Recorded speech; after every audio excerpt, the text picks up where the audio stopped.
ሰላም ጤና ይስጥልን እንደምንላችኋል ተመልካቾቻችን ከአባይ ቴሌቪዥን የሚተላለፍላችሁ የዕለተ ሐሙስ ግንቦት 14 2017 ዜና ላፍታ የመረጃ ሰዓታችን ተጀምሯል። የፕሪቶሪያው የሰላም ንግግር ለመፈረም በተቃረበበት ወቅት ስምምነቱን የሚያደናቅፍ ሂደት ተፈጥሮ እንደነበር አምባሳደር ሬድዋን ሁሴንና አቶ ጌታቸው ረዳ መናገራቸውን የኢትዮጵያ ሰብአዊ መብቶች ኮሚሽን በሕክምና ተቋማት የሥራ ማቆም አድማና በሚወሰዱ እርምጃዎች የሰብአዊ መብት ጥሰት እንዳይከሰት ማሳሰቡን እንዲሁም የኢትዮጵያ ፌደራል ጠበቆች ማህበር በማህበራዊ ሚዲያ ላይ የሙያውን ክብርና ስነ ምግባርን የሚያጎድፉ ባለሙያዎች ከድርጊታቸው እንዲቆጠቡ ሲል ጉዳዩን አስመልክቶ ባወጣው መግለጫ ማሳሰቡን ጨምሮ ሌሎች መረጃዎችን ይዘንላችሁ ቀርበናል። ዜናዎችን እየመራው ዳሩ ሰላም ተሾመ ከናንተ ጋር ቆይታ አድርጋለሁ። አብራችሁን ቆዩ። የፕሪቶሪያው የሰላም ንግግር ለመፈረም በተቃረበበት ወቅት ስምምነቱን የሚያደናቅፍ ሂደት ተፈጥሮ እንደነበር አምባሳደር ሬድዋን ሁሴንና አቶ ጌታቸው ረዳ ተናገሩ። የፕሪቶሪያው የሰላም ንግግር ዋና ተደራዳሪዎች የነበሩት የብሔራዊ መረጃና ደህንነት አገልግሎት ዳይሬክተር ጀነራል አምባሳደር ሬድዋን ሁሴንና የጠቅላይ ሚኒስትሩ የምስራቅ አፍሪካ ጉዳዮች አማካሪ ሚኒስትር ጌታቸው ረዳ ስለ ፕሪቶሪያው የሰላም ስምምነት አስተያየታቸውን ሰጥተዋል። ለጦርነቱ መጀመር በሁለቱም ወገኖች ብቻ ሳይሆን ተጨማሪ ኃይሎች ጣልቃ የገቡበት በመሆኑ ግጭቱ መቅረት ያልቻለበት እንደነበር ያስታወሱት ተደራዳሪዎቹ ጦርነቱን ለማቆም ግን በቂ እንቅስቃሴዎች አልተደረጉም ሲሉ ተናግረዋል። ጦርነቱ ሲደረግ በነበረበት ወቅት ግጭቱን ለማቆም የተለያዩ ውይይቶች ሲደረጉ እንደነበር የጠቀሱት አቶ ጌታቸው ረዳ በተለይም በሲቪል አመራሩ በኩል ይዋጣልን የሚል ስሜት መኖሩ ሁኔታውን እንዳባባሰውና የማቀራረብ ሂደቱ ላይ እንቅፋት መሆኑን ተናግረዋል።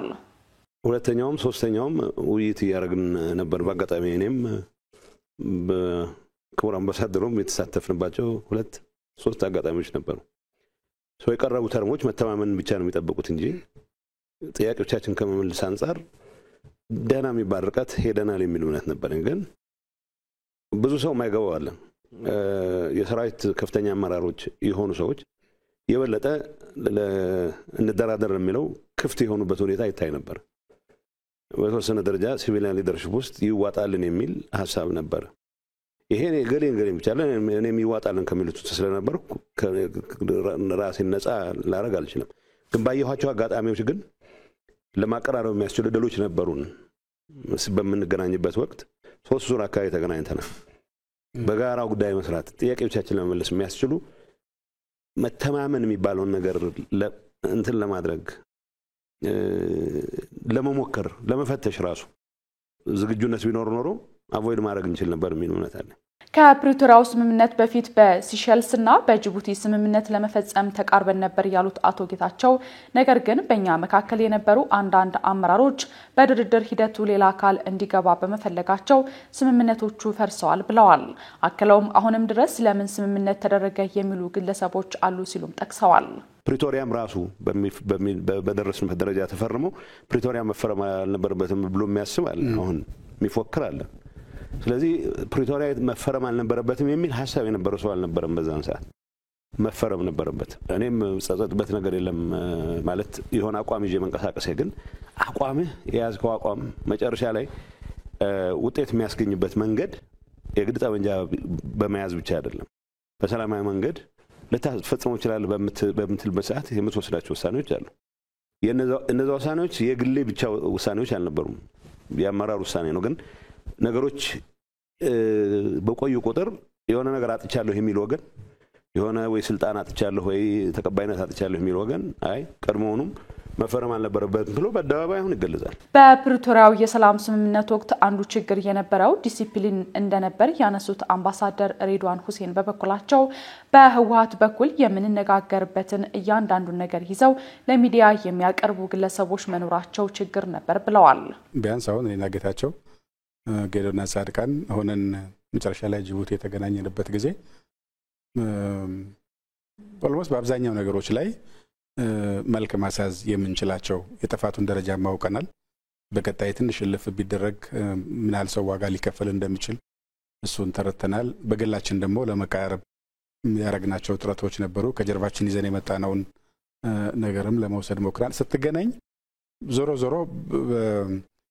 ለሁለት ተከፍለ ያለ የቤተሰብ ጸብ ስለሚሆን ስትገናኝ በከፍል ጸብ በከፍል ዘመን ጥየቃ የሚሆን ነገር መሆኑ አይቀርም። ይሄንን እንደዛ እሱን ስፕሪት ነው ያየነው። ምክንያቱም አብረውን የነበሩ ሰዎችን አስወጥተን ብዙውን ፕሪቶሪያ ነው አደራዳሪዎችና ታዛቢዎችን አስወጥተን ብቻ የተነጋገረ የሚመስለው እንጂ ጅቡቲም ስናደርግ እንደሱ ነው። አሜሪካኖቹን የነበሩትን ውጡ ብለን ሽን ጠይቃችሁ ሲባልም ካልፈልግናችሁ እንዳትመጡ ብለን ሻይ ሲቸግሩ ጠይቁ ሲባል እሱንም እንደውላለን ብለን ለብቻችን ያወራ ነው። እሱን ስፒሪት የምታየው የሆነ ኤሌመንት አለው። ታዲያ ምንድን ነው እዚህ ውስጥ የሚያስገባን ነገር ብለህ ለመጠየቅ የሚያስገድድህ ነገር አለው።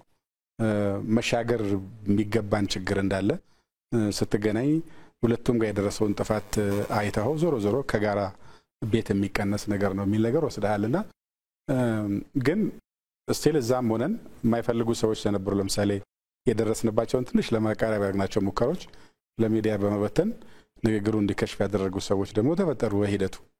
ከዛ ደግሞ እሱ በቀን ሰዎች አይፈልጉ ማለት ነው የሚል ደግሞ በነበረው ጥርጣሬ ላይ ስለምትጨምርበት የምታረገው ሙከራ የላንቴካ ያስመስለዋል። የምር ያልሆነ ዝም ብለህ ለመፈታተሽ ቢያረከው ያስመስለዋልና ጥርጣሬው ዲፕ በመሆኑ ትናንሽ ስህተቶች፣ ትናንሽ አለመግባባቶች፣ ትናንሽ የአያያዝ ስህተቶችም ነገሩ ወደ ኋላ እንዲያፈገፈገ ያደርጋሉ እንጂ የመጨረሻው ጅቡቲ በነበረውም ላይ ያረግነው እንግዲህ ተንተረሰን ወደ ፊት ለፊት ጥሎ ብናወጣው ኖሮ በዛ መሐከልና ቀጥሎ ፕሪቶሪያ በሄነው መሐከል የነበረን ደግሞ እንደገና ጉዳት መቀነስ እንችል ነበር የሚለት አለኝ። እውነታውን ተቀብለው መሄድ ላይ ችግር እንደነበር ያስታውሱት አምባሳደሩ እኛ ከመንግስት ውጪ መሳሪያ መያዝ ስለማይቻል ታጣቂዎች ያስረክቡ የሚል ሐሳብ ነበረን።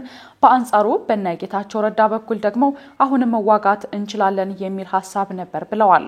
ሌላኛው ችግር የአከራካሪ ቦታዎች ጉዳይ ነበር ያሉት አምባሳደር ሬድዋን በዚህ ጉዳይ ላይ በመጀመሪያው ሂደት ከስምምነት ተደርሶ እንደነበር ጠቅሰው በኋላ ላይ እንቅፋት ተፈጥሮ እንደነበር አብራርተዋል።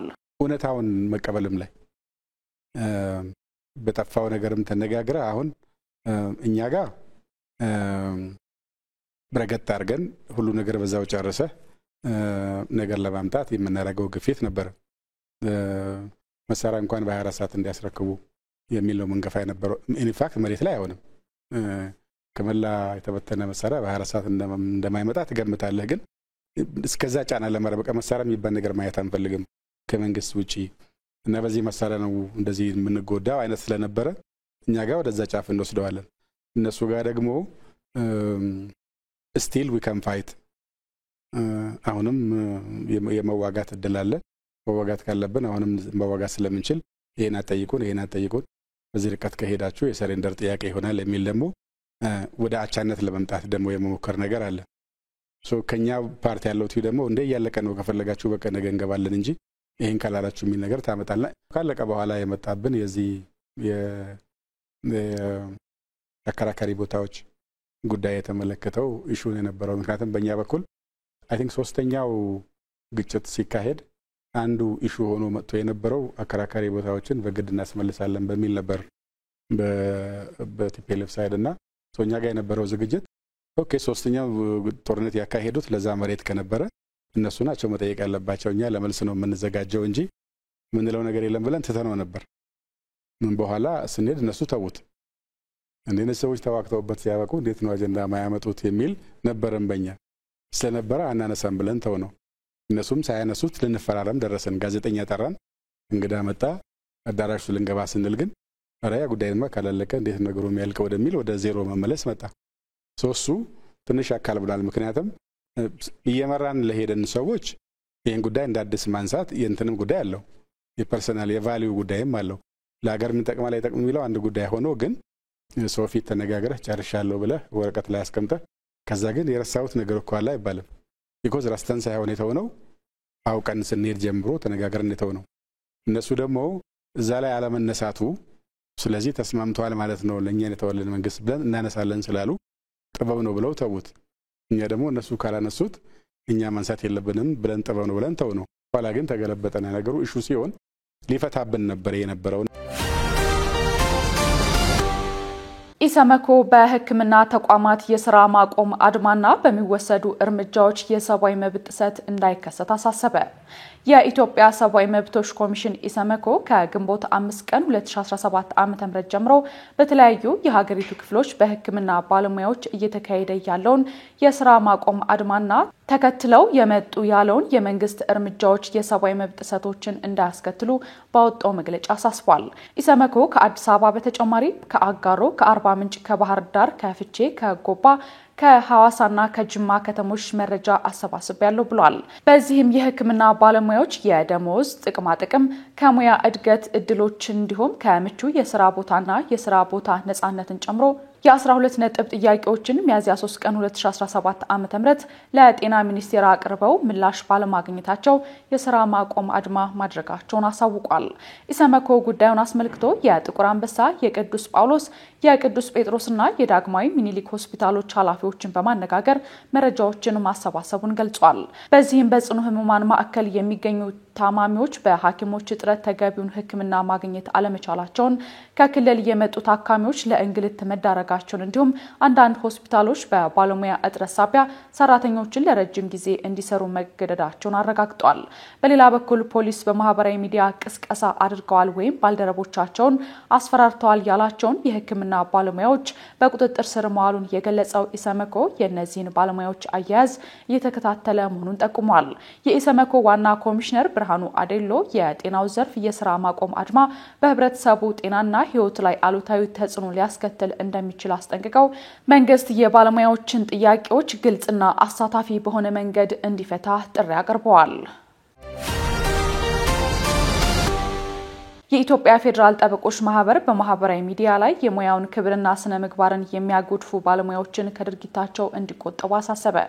የኢትዮጵያ ፌዴራል ጠበቆች ማህበር ቲክቶክን ጨምሮ በመሰል የማህበራዊ ሚዲያ መተግበሪያዎች ላይ የሙያውን ክብርና ስነ ምግባርን የሚያጎድፉ ተግባራት ላይ ተሳትፈዋል ያላቸውን ባለሙያዎች ጥብቅ ማሳሰቢያ ሰጥቷል።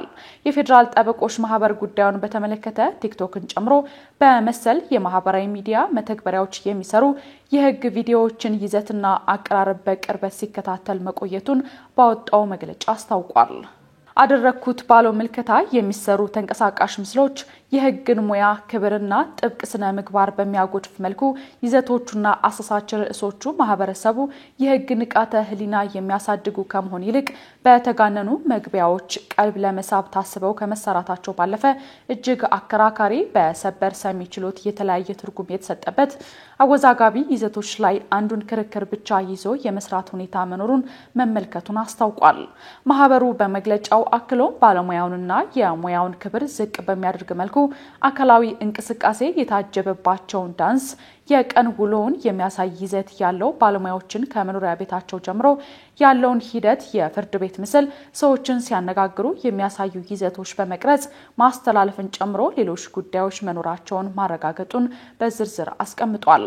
በቲክቶክና መሰል የሶሻል ሚዲያ ዘርፎች መሰረታዊ የንቃተ ህግ ጉዳዮች ላይ በኃላፊነት ስሜት የሚሰሩ መኖራቸውን የገለጸው ማህበሩ በዚህ ተግባራት ላይ ያሉ የፌዴራል ጠበቆች ማህበር አባላትና የህግ ባለሙያዎች ከድርጊታቸው እንዲቆጠቡ አሳስቧል። ከድርጊታቸው በማይቆጠቡት ላይ አግባብነት ያለው የዲሲፕሊን እርምጃ እንደሚወሰድም አስጠንቅቀዋል።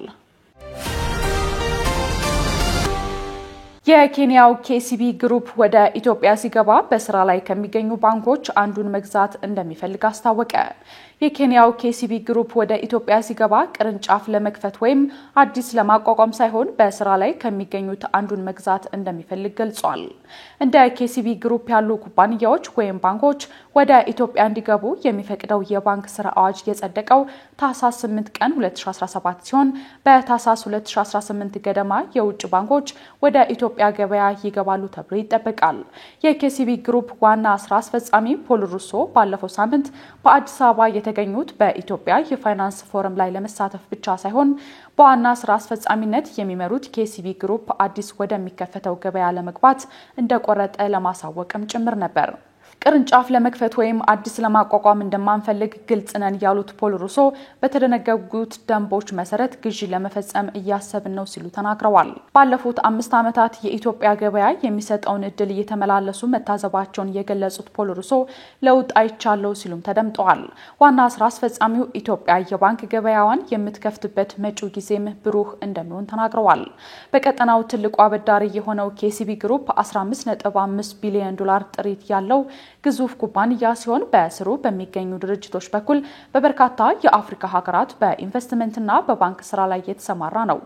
በችርቻሮ የባንክ ስራ ከደንበኞቹ በተጨማሪ ለግዙፉ የመሰረተ ልማትና ኢንዱስትሪ ግንባታዎች፣ ለንግድና ለመኖሪያ ቤቶች ግንባታ ብድር ያቀርባል። ፖል ሩሶ የሚመሩት ኬሲቢ ግሩፕ በአሁኑ ወቅት የኬንያ ንግድ ባንክና የኬንያ ብሔራዊ ባንክን ያስተዳድራል።